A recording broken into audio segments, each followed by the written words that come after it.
स्वागत है आपका हमारी चैनल पे। मैं आपकी दोस्त ज्योत्सना। आज आपको रहस्य से भरी हुई एक रोमांचक लव स्टोरी सुनाएंगे जो आपको सोचने पे मजबूर कर देगी।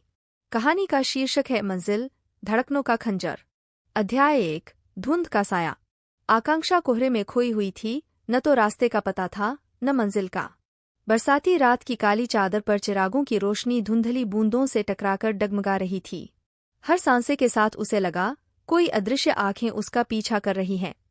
कुछ दिन पहले ही उसे एक गुमनाम खत मिला था जो उसे इस सुनसान पहाड़ी स्टेशन पर बुला रहा था।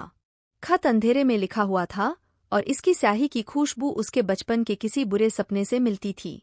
एक ऐसा सपना जिसने उसे सालों तक बेचैन किया था। आकांक्षा एक सफल फोटोग्राफर थी, दुनिया घूमती थी, लेकिन अतीत का साया अब उसका पीछा कर रहा था। इस खत ने उसकी जिंदगी के बंद कमरे को खोल दिया था जो वह हमेशा के लिए बंद रखना चाहती थी। स्टेशन पर एक बुढ़िया ने उसकी आहट सुनी और उससे पूछा, किसको ढूंढ रही हो बेटी? आकांक्षा ने तुतलाते हुए खत दिखाया। बुढ़िया का चेहरा पीला पड़ गया।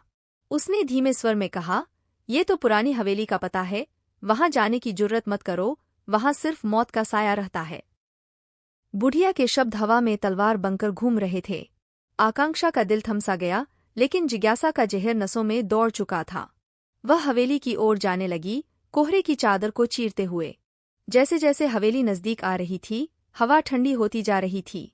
हवा में एक अजीब खामोशी थी जिसे सिर्फ उसकी दिल की धड़कन भेद पा रही थी। हवेली का भव्य दरवाजा टूटा हुआ था, उसकी लकड़ियां सड़ी गली थीं। अंदर से सन्नाटा और भी भयानक हो गया था। हर कदम के साथ एक खटखट की आवाज होती थी, मानो दीवारें उसके इरादों पर हंस रही हों। उसने रसोईघर में एक पुराना लालटेन ढूंढा और उसे जलाया। रोशनी की एक फीकी किरण ने अंधेरे को काट दिया। दीवारों पर धुंधले से चित्र बने थे जिनमें खूबसूरत औरतें और घने दाढ़ी वाले पुरुष दिख रहे थे, लेकिन उनकी आंखों में एक अजीब बेचैनी थी, एक डर था। अचानक एक तेज हवा का झोंका आया और लालटेन बुझ गया। आकांक्षा अंधेरे में सिहर उठी। उसे लगा कोई उसे देख रहा है। उसकी सांस फूलने लगी, आंखों में आंसू आ गए। तभी उसे एक कमरे से रोशनी की झलक दिखी।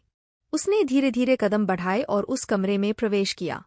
यह तो कहानी का सिर्फ पहला अध्याय है, जहां खतरे के साए में प्यार की चिंगारी प्रज्वलित होती है और अतीत के रहस्य उजागर होते हैं। दूसरे अध्याय सुनाने के लिए डिस्क्रिप्शन में दिए गए चैप्टर 2 पे क्लिक करें। यदि आपने मेरा पहला अध्याय नहीं सुना है तो कृपया उन्हें देखें। डिस्क्रिप्शन में लिंक दिया गया है।